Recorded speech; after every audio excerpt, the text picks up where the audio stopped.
Bismillah, assalamualaikum warahmatullahi wabarakatuh. Bismillah, salatu wassalamu ala rasulillah wa ala alihi wa sahbihi wa man tabi'ahum bi ihsanin ila yaumiddin, amma ba'du. Allahumma alimna ma yanfa'una wanfa'na bima 'allamtana wa zidna ilman ya rabbal alamin. Rabbi syrah li sadri wa yassir li amri wahlul 'uqdatan min lisani yafqahu qawli, amma ba'du. Sahabat agama Islam yang dirahmati Allah Subhanahu wa taala, pertama-tama kita memuja dan memuji Allah Subhanahu wa taala atas karunia dan nikmat yang Allah telah anugerahkan kepada kita semua. Kemudian kita mengucapkan dan melimpahkan salawat dan salam kepada Nabi besar kita Nabi Muhammad sallallahu alaihi wasallam, kepada keluarganya, sahabatnya, tabi'in, tabi'ut tabi'in, dan kepada seluruh umatnya yang mutaba'ah kepadanya sampai dengan hari kiamat. Sahabat media agama Islam yang dirahmati Allah Subhanahu wa taala, alhamdulillah pada kesempatan siang yang berbahagia ini ya, kita kembali dipertemukan oleh Allah Subhanahu wa taala di dalam pembahasan kita yang dimana kita masih membahas tentang permasalahan-permasalahan yang berkaitan dengan permasalahan yang terjadi di dalam pertikahan, ya, baik itu sebelum pertikahan ataupun setelah terjadinya akad pertikahan, atau yang lebih terkenal di dalam kitab para ulama tentang kitabun nikah, yaitu kitab yang membahas tentang permasalahan pernikahan. Dan pada pertemuan yang lalu kita telah masuk ke dalam pembahasan tentang aurat ya seorang perempuan ataupun juga auratnya seorang laki-laki tatkala sudah jatuh daripada bagian anggota tubuhnya. Apakah perkara tersebut masih dihukumi sebagai aurat atau tidak? Salah satu contoh misalkan seorang wanita yang dimana rambut wanita ini dihukumi sebagai aurat tatkala masih menempel di atas kepalanya. Lalu bagaimana kalau rambut tersebut jatuh daripada kepala si wanita tersebut? Apakah masih dikategorikan sebagai aurat atau tidak? Maka jawabannya, perkara yang ketika nempel dihukumi aurat, maka ketika terpisah pun itu dihukumi sebagai aurat ya. Dan kemarin kita telah membahas tentang permasalahan ini, dan mudah-mudahan ya para pemirsa dimanapun berada bisa memahami dan bisa mengamalkan dan lebih berhati-hati lagi di dalam menjaga apa yang dinamakan dengan aurat. Para pemirsa yang dirahmati Allah Subhanahu wa taala, insyaallah pada kesempatan siang yang berbahagia ini, sebelum nanti kita akan masuk ke dalam ya permasalahan yang berkaitan dengan masalah khitbah atau permasalahan yang berkaitan dengan lamaran, akan tapi ada beberapa permasalahan yang belum kita selesaikan di dalam permasalahan, yaitu masalah nadhar ya, masih di dalam bab yang membahas tentang nadhar. Qala al-muallif rahimahullahu taala, wa yustahabbu tasaffuhu ar-rajulaini awil mar'ataini idza talaqaya. Al-muallif rahimahullahu taala, beliau menyebutkan di dalam kitabnya Fathul Mu'in, di mana beliau berkata wa yustahabbu, dan disunnahkan, tasaffuhur rajulaini, yaitu saling bersalaman di antara dua orang laki-laki, awil mar'ataini, atau di antara dua wanita, idza talaqaya, apabila mereka berdua saling berpapasan dan juga saling bertemu di tengah jalan. Di sini muallif rahimahullahu taala membahas tentang permasalahan yang amat sangat penting, yang ini juga harus diketahui oleh seluruh kaum muslimin dimanapun berada, tentang masalah adab. Karena musafahah atau saling bersalaman tatkala kita berpapasan dengan saudara kita sesama kaum muslimin, maka ini merupakan salah satu bagian daripada adab. Maka muallif rahimahullahu taala beliau menyebutkan wa yustahabbu, dan disunnahkan. Kak Eriga dan para pemirsa dimanapun berada, tatkala para ulama di dalam masalah fikih menyebutkan tentang kalimat sunnah, karena memang yang dimaksud di sini adalah ahkam at-taklifiyah al-khamsah, yaitu hukum taklif yang 5 gitu. Yaitu yang pertama kan ada yang dinamakan dengan wajib gitu. Jadi yang namanya wajib itu sesuatu yang apabila dilaksanakan mendapatkan pahala, ditinggalkan mendapatkan dosa, itu perkara yang wajib gitu. Kemudian yang kedua ada yang dinamakan mustahab atau sunnah. Mustahab atau sunnah itu yaitu sesuatu yang apabila dikerjakan mendapatkan pahala, dan apabila ditinggalkan tidak mendapatkan dosa. Kemudian yang ketiga ada yang dinamakan dengan mubah. Mubah itu sesuatu yang secara hukum asal mau dilaksanakan atau ditinggalkan ya tidak ada keutamaan di antara keduanya. Jadi sesuatu yang boleh. Kemudian yang keempat itu, atau yang ketiga, ada yang dinamakan dengan makruh. Yang makruh ini sesuatu yang apabila ditinggalkan akan mendapatkan pahala dan apabila dikerjakan tidak mendapatkan dosa. Kemudian yang terakhir ada yang dinamakan dengan haram. Haram itu adalah sesuatu yang apabila ditinggalkan mendapatkan pahala dan apabila dilaksanakan akan mendapatkan dosa. Dan mu'alif rahimahullahu ta'ala beliau menyebutkan di dalam kitabnya Fathul Mu'in wa yustahabbu, dan disunnahkan. Berarti apabila seseorang melaksanakan perkara ini, dia akan mendapatkan pahala dari Allah Subhanahu wa taala, dan apabila dia meninggalkan tidak dikatakan sebagai orang yang melaksanakan dosa karena sunnah sifatnya. Apa yang disunnahkan? Tasawuf, saling bersalaman. Dan ini merupakan adab yang harus senantiasa kita perhatikan bersama ya. Tatkala seorang muslim bertemu dengan saudaranya yang lain berpapasan, maka salah satu amal yang disunnahkan juga oleh Rasulullah SAW adalah al-musafahah, yaitu berjabat tangan, bersalaman. Sembari kita mengucapkan assalamualaikum, kemudian disambung dengan kita saling al-musafahah. Tapi siapa yang musafahah di sini? Ar-rajulaini, yaitu dua orang laki-laki, antara laki-laki dengan laki-laki. Begitu juga antara perempuan dengan perempuan. Tidak boleh antara seorang laki-laki dia bersalaman dengan wanita yang bukan mahram. Begitu juga sebaliknya. Tidak boleh seorang wanita kemudian dia bersalaman dengan seorang laki-laki yang bukan mahram bagi dirinya. Meskipun tentunya para ulama menyebutkan di dalam masalah ini bahwa apabila laki-laki dan perempuan, apabila status mereka adalah seorang mahram, maka diperbolehkan untuk musafahah dan mengucapkan salam. Dan beliau mengkaitkan idza talaqaya, apabila mereka saling bertemu. Dan ini merupakan hukum asal Khairiga dan sahabat media agama Islam yang dirahmati Allah Subhanahu wa taala di dalam tata cara ketika kita bermusafahah. Jadi musafahah itu dilaksanakan oleh kita tatkala saling bertemu, itu berpapasan. Ya. Di mana Rasulullah SAW beliau bersabda, ma min muslimaini yaltaqiyani yatasafahani illa ghufira lahuma qabla an yatafarraqa. Di mana Rasul sallallahu alaihi wasallam beliau bersabda, tidaklah dua orang muslim kemudian mereka saling bertemu yatasafahani, kemudian mereka berdua saling musafahah, berjabat tangan, kecuali Allah Subhanahu wa taala akan menghapuskan dosa keduanya sebelum mereka berdua berpisah. Nah, ini keutamaan yang disebutkan oleh Rasul Shallallahu Alaihi Wasallam di dalam salah satu hadisnya. Ternyata musafahah ini yang secara ukuran kita atau secara af'al tersebut merupakan amal yang mudah untuk kita laksanakan, akan tapi ternyata pahala yang Allah Subhanahu Wa Taala telah persiapkan bagi kita, yaitu ampunan dosa di antara keduanya sebelum mereka berpisah. Jadi dosanya akan diampuni oleh Allah Subhanahu Wa Taala sebelum mereka berpisah. Sahabat media agama Islam yang dirahmati Allah Subhanahu wa taala. Kemudian di dalam permasalahan ini juga ada beberapa permasalahan yang perlu kita untuk pahami bersama. Tentang hukmul mu'anaqah, yaitu hukum tentang seseorang berpelukan. Terkadang kan kita lihat sebagian daripada laki-laki dengan laki-laki berjumpa kemudian mereka sambil berpelukan. Gitu. Atau takbilur ra'si, atau hukum mencium kening gitu. Kita sering lihat mungkin kayak Riga ya. Ada orang yang berjumpa si A dengan si B kemudian saling berpelukan, kemudian mencium keningnya. Apakah itu merupakan perkara yang disunnahkan di dalam syariat Islam ini?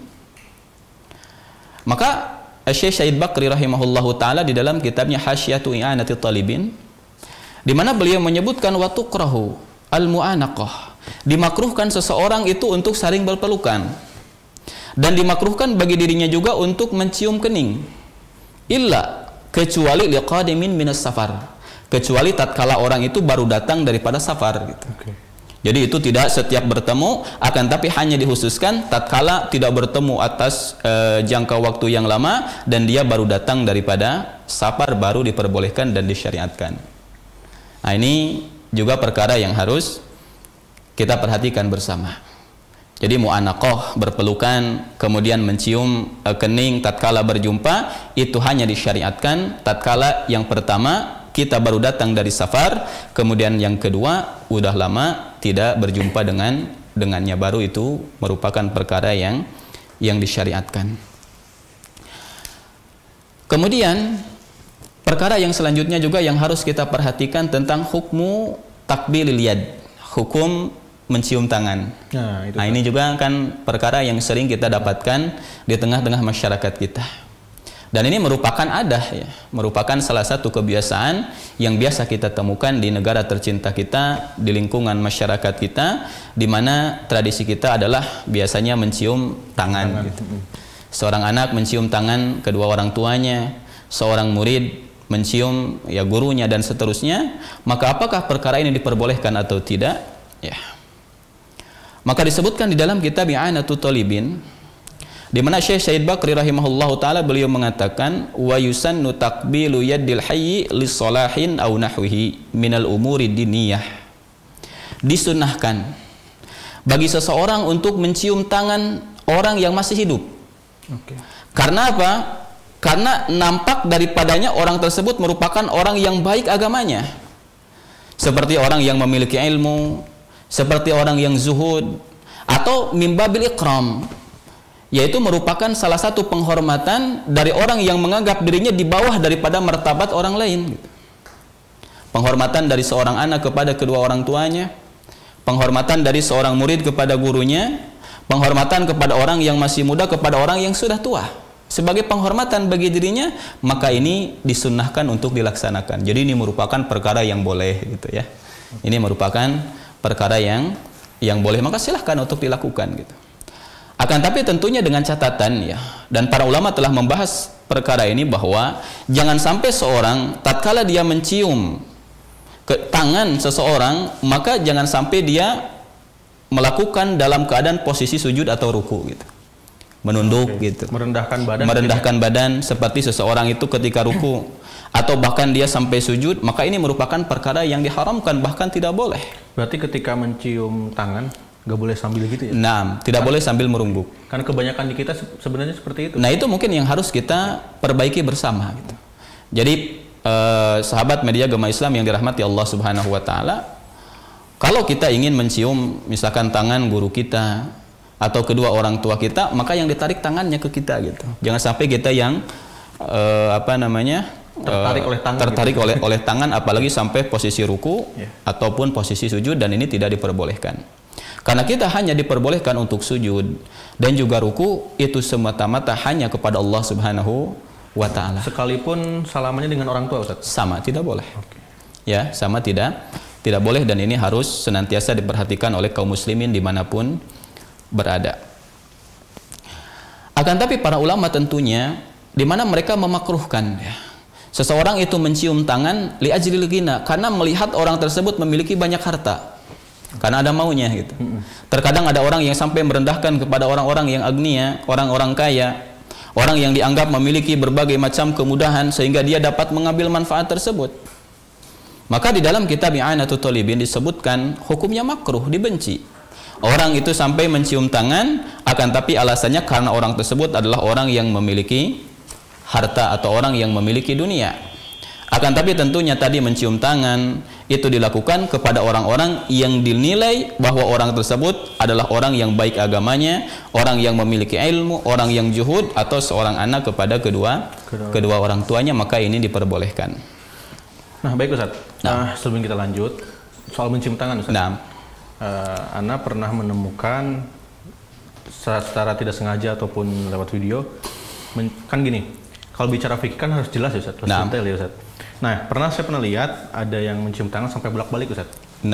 Jadi ininya terus ininya Ustaz, sampai bolak-balik itu boleh seperti itu atau bagaimana Ustaz? Taib.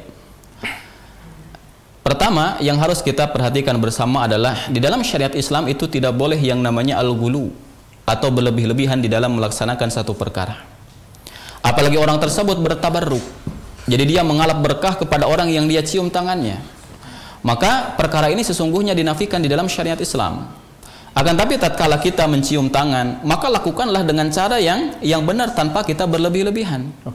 Apalagi sampai kita dibulak-balik seperti itu dan seterusnya, maka ini sudah masuk ke dalam kategori mubalaghah, berlebih-lebihan. Jadi udah cukup kita cium dan sudah ya dan sudah. Karena ini kan hukum asalnya adalah mim babil ikram, dalam bentuk kita menghormati dan kita memuliakan orang yang kita cium tangannya tanpa berlebih-lebihan. Dan tidak boleh sama sekali kita beranggapan bahwa tatkala kita mencium tangan Syekh fulan atau orang tua fulan, maka kita akan mendapatkan berbagai macam keberkahan. Akan dimudahkan usahanya, akan dimudahkan rezekinya, akan dinaikkan pangkatnya dan seterusnya. Maka ini merupakan perkara yang diharamkan, bahkan ini bisa jatuh ke dalam kesyirikan kepada Allah Subhanahu wa taala. Sahabat agama Islam yang dirahmati Allah Subhanahu wa taala, kemudian ada juga permasalahan yang selanjutnya yang harus kita perhatikan bersama. Ini Kak Eriga dan sahabat agama Islam dimanapun berada, tentang mas'alatul qiyam, tentang masalah kita berdiri tatkala kedatangan orang gitu. Nah, ini juga permasalahan yang harus kita ketahui bersama. Apakah hukumnya boleh atau tidak? Biasanya orang penting datang. Biasanya orang penting, kemudian kita berdiri, apakah ini hukumnya boleh atau tidak? Para pemirsa yang dirahmati Allah Subhanahu wa taala, para ulama telah membahas tentang permasalahan ini, maka hukum asal adalah boleh. Jadi boleh kita berdiri dalam artian untuk menghormati orang yang datang, apalagi kalau kita posisinya adalah sebagai tuan rumah. Kita menghargai orang datang, kemudian kita berdiri dalam rangka untuk menyambut orang tersebut. Ini diperbolehkan. Dan kalau kita lihat banyak sekali riwayat di mana Rasulullah SAW tatkala beliau kedatangan putrinya Fatimah Az-Zahra radhiyallahu taala anha, beliau pun berdiri gitu. Dan begitu juga Fatimah Az-Zahra radhiyallahu taala anha, beliau pun berdiri tatkala kedatangan Rasul sallallahu alaihi wasallam. Maka ini hukum asalnya diperbolehkan, Kak Erika. Akan tapi sebagian para ulama menyebutkan makruh hukumnya apabila berdiri itu merupakan atas dasar permintaan orang yang datang.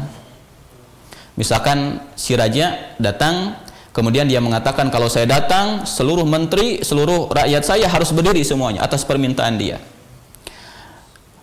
dalam rangka untuk memperlihatkan kesombongan dan kekuasaan dia.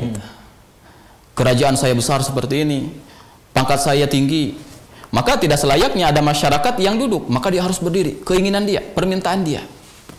Ya, maka kalau sudah seperti ini, maka ini jatuh ke dalam perkara yang diharamkan, tidak diperbolehkan.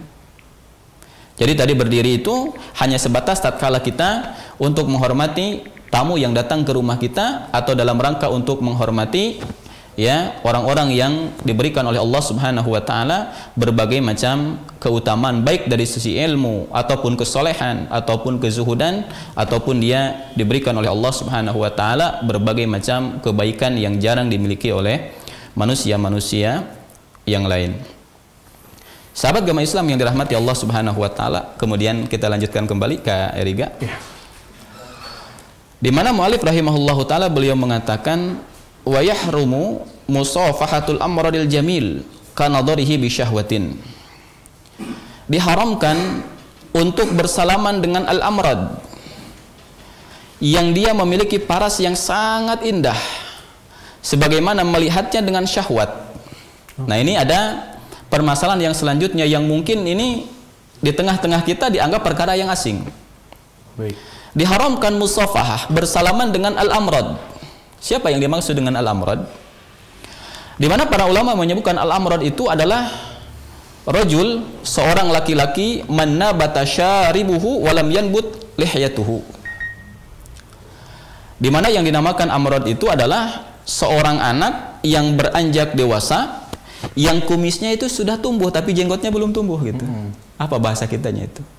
ABG mungkin ya? ABG mungkin. ABG ya. Puber. Ya. Anak yang baru puber, yang dia memiliki paras yang sangat indah, cantik, atau dia memiliki paras yang sangat ganteng gitu. Di dalam madhab Syafi'iyah, Kak Eriga dan sahabat agama Islam yang dirahmati Allah Subhanahu wa taala, ternyata dikatakan di dalam kitab Fathul Mu'in, haram hukumnya kita bersalaman dengan anak puber, anak remaja yang dia memiliki paras yang sangat indah. Meskipun laki-laki dengan laki-laki. Meskipun laki-laki dengan laki-laki. Dan kita kan sering sekali ya melihat di dalam kehidupan kita ada anak gitu ya, yang usianya baru puber berapa belas tahun, 11 tahunan, tapi subhanallah itu ganteng gitu. Kulitnya putih, kemudian hidungnya mancung, matanya belok gitu. Kemudian pokoknya indah sekali. Indah sekali. Bahkan terkadang ada sebagian laki-laki yang melihat anak ini bangkit syahwatnya gitu. Karena saking indahnya gitu. Atau mungkin ada seorang anak itu yang secara postur itu hampir mirip dengan perempuan. Ada kan? Kita sering lihat itu. Mungkin jalannya ngageboy gitu, maaf ngageboy gitu ya. Kalau kemudian apa ngageboy itu ya? Ya. Atau ketika cara berbicaranya itu kayak perempuan pokoknya gitu. Berarti termasuk ke seorang, kalau sekarang kan Ustaz banyak laki-laki yang berdandan seperti perempuan dan akhirnya cantik Ustaz. Iya. Cantik. Juga nggak boleh ya Ustaz. Meskipun kita tahu itu laki-laki Ustaz. Nggak boleh. Karena itu akan fitnah nantinya. Gitu. Ya akan fitnah. Makanya di sini Syekh rahimahullahu taala menyebutkan haram hukumnya. Dan haram ini kan sesuatu yang apabila dilaksanakan berdosa, apabila ditinggalkan akan mendapatkan pahala, bukan makruh. Dan haram di sini adalah apa? Haram yang apa? Yang wajib untuk dihindari. Wa yahramu musafahatul amradil jamil. Haram hukumnya seseorang berjabat tangan bersalaman dengan seorang anak yang sudah puber dalam keadaan memiliki paras yang sangat indah. Akan tapi tentunya untuk mengembalikan apakah dia dikatakan sebagai anak yang ganteng gitu atau anak yang cantik atau tidak, tentunya ini dikembalikan kepada uruf yang ada di daerah tersebut. Kalau orang Indonesia, standar orang itu dikatakan cantik, dikatakan ganteng, apa sih standarnya? Kan ada standar sendiri gitu. Mungkin menurut antum ya ganteng cantik, tapi belum tentu menurut orang Afrika cantik dan ganteng. Misalnya kameramen kita nih Ustaz ya. Iya. Menurut sebagian orang ganteng Ustaz. Ganteng, Masya Allah. Sampai menimbulkan sasa-sasa seperti itu.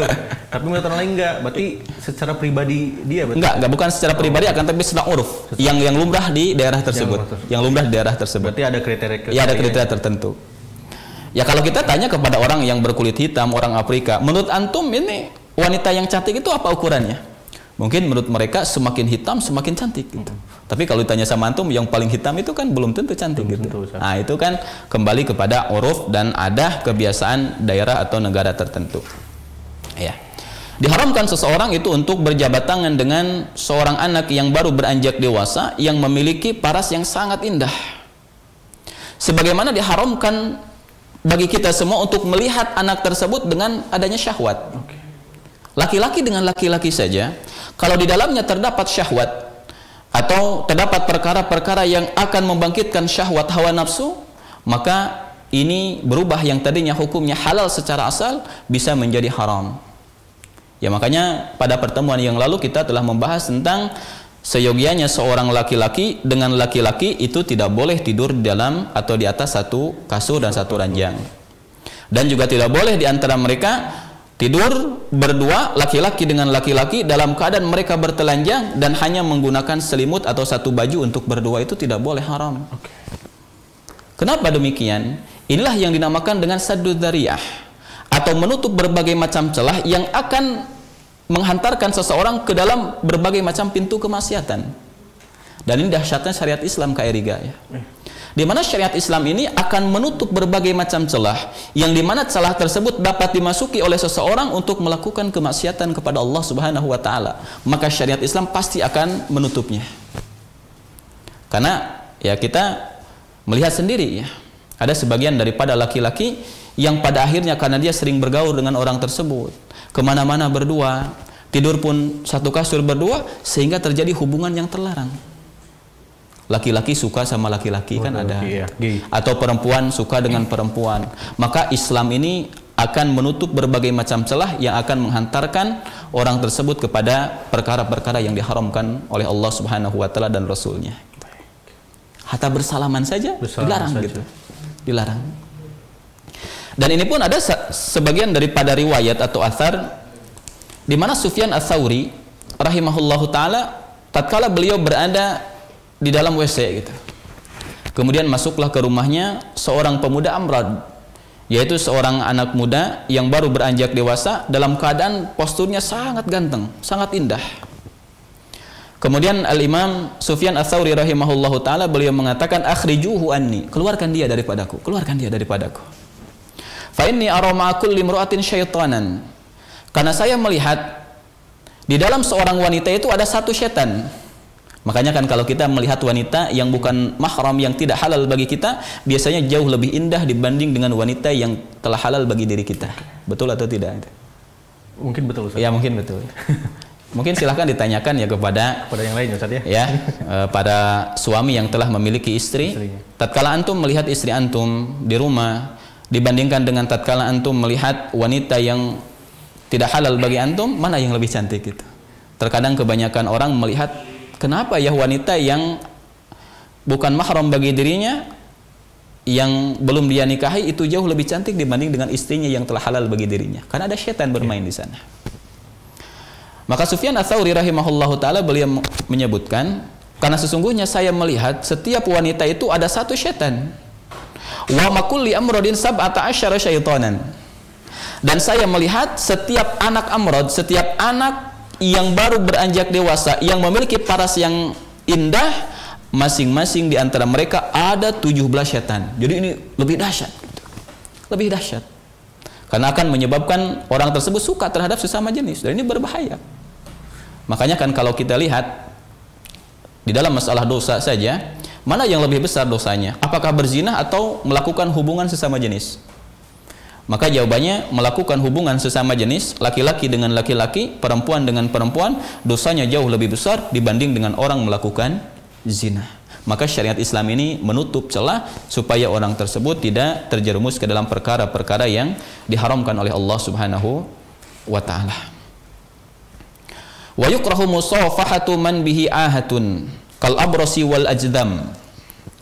Kemudian muallif rahimahullahu taala beliau menyebutkan, dan dimakruhkan seseorang berjabat tangan dengan orang yang memiliki penyakit. Ya, kal abros, seperti orang memiliki penyakit lepra, wal ajdam atau penyakit kusta itu. Atau penyakit-penyakit yang lain yang ini dapat memberikan madarat kepada orang yang bersalaman, dari sifatnya penyakit yang menular gitu. Mungkin kalau kita hari ini penyakit apa namanya? Corona, ya, virus corona. Atau mungkin penyakit TBC kan biasanya menular, ataupun penyakit apalagi HIV, itu bisa, ya, penyakit HIV atau penyakit-penyakit yang lain. Dan mu'allif rahimahullahu taala beliau menyebutkan makruh hukumnya seseorang berjabat tangan dengan orang yang memiliki penyakit. Dalam artian apa? Dalam artian ini untuk menjaga dirinya supaya tidak terjerumus ke dalam kemudaratan. Karena di dalam syariat Islam, Rasul sallallahu alaihi wasallam beliau bersabda, la darara wa la diraran. Tidak boleh seseorang memberikan madarat untuk dirinya atau dia memadaratkan orang lain. Nah, ini prinsip yang ada di dalam syariat Islam. Di mana syariat Islam itu masing-masing di antara kita jaga diri kita, dan kita pun tidak boleh memberikan madarat kepada orang lain. Tidak ada istilah yang penting diri saya, ya masalah kalian ya terserah kalian, tidak ada di dalam Islam itu. Dan ini juga merupakan pelajaran bagi kita hari ini, ya. Siapa di antara kita yang kita tahu bahwa kita itu memiliki penyakit, dan penyakit ini adalah penyakit yang dianggap menular oleh orang-orang yang memiliki keahlian di dalam kesehatan, para dokter gitu.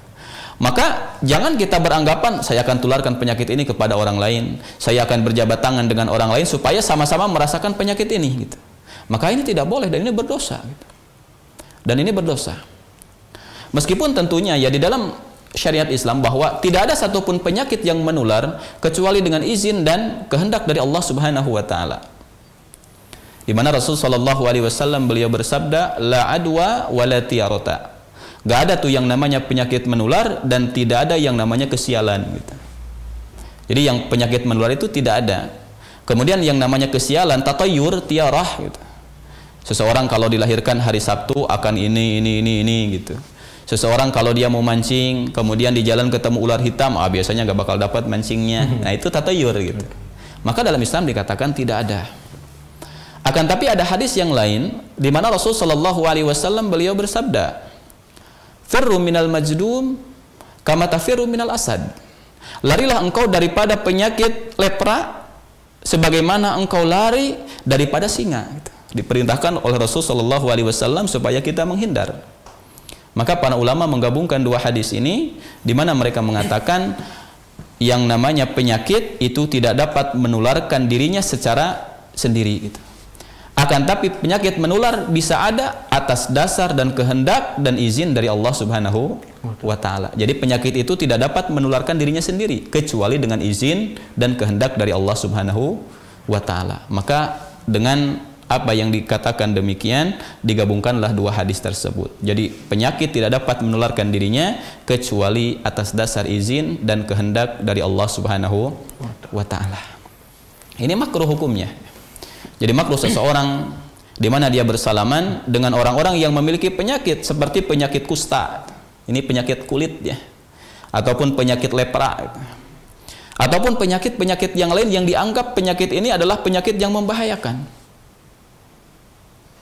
Dan subhanallah ya, kalau kita lihat hari ini gitu, ternyata banyak sekali perkara yang bisa menular kepada yang lain. Salah satu contohnya apa, Kak Eriga? Dari maksud penyakit Ustaz? Iya. Banyak Ustaz, kalau sekarang ya corona Ustaz. Corona sekarang, Insya Allah. Corona terus. Sekarang kan kita salaman aja seperti ini salamannya ya. Seperti ini. Seperti ini atau jauh. Ya, atau jauh Ustaz. Tapi jauh juga kan fatal Ustaz. Iya, seperti itu. Atau dari batuk, yang punya batuk nggak pakai masker kan biasanya suka ditutup pakai tangan gitu Ustaz. Asma gitu ya. Asma dan sebagainya itu juga bisa. Iya, sahih, Masya Allah. Dan biasanya juga yang menular itu ngantuk gitu. Ngantuk itu menular. Iya. Biasanya kalau satu orang ngantuk, yang lain ikut ngantuk gitu ya. Iya, itu, Masya Allah. Apalagi kalau kita ya kajian di siang hari seperti ini, bawaannya ngantuk gitu, Masya Allah. Iya Ustaz, bawaannya ngantuk. Apalagi duduk di kursi yang nyaman ini. Masya Allah. Akan tapi mudah-mudahan Allah Subhanahu wa ta'ala ya memberikan berbagai macam faidah dan ilmu yang bermanfaat bagi kita semua.